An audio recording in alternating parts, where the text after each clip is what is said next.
Eh, yung sabitan ng karne, saan yun? Sa taas po ng palengke. Sinabit nyo raw siya doon. Your Honor, walang katotohanan po. Your Honor, sa taas po ng palengke ang sabitan ng karne. Manang LB, may sabitan ba ng karne sa tindahan? May naiiwan po doon pag nagpakakatay po ng baka. Nag-aiwan po sila ng sabitan ng karne doon. Sabitan ng karne, ito ba yung bakal na parang letter J? Opo.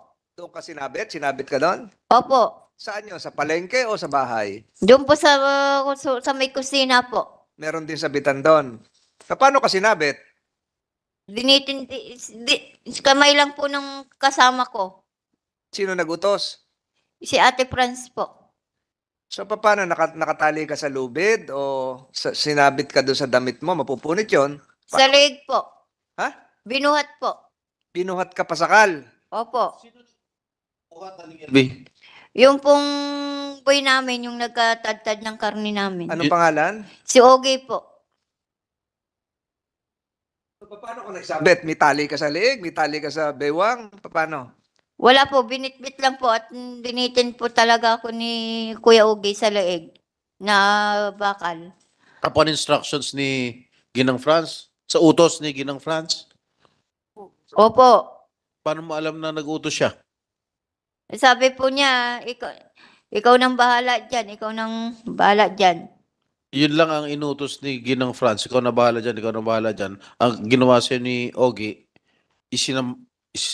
isinabit ka ron sa, ano, Sa karne, sa sabitan po ng karne. wala namang inutos si Ginang Franz na isabit ka doon. Wala po.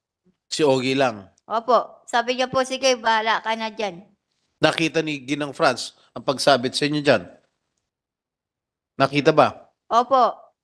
Wala, ano sinabi niya? Yun nga po, sabi niya, sige, bahala ka na dyan.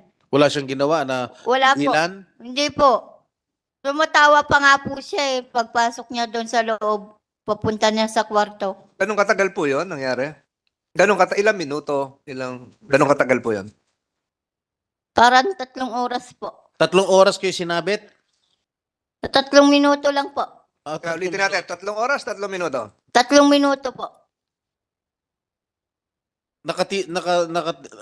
Nandun si si Ginang Franz. Nagpasok na po siya sa loob, sa kwarto.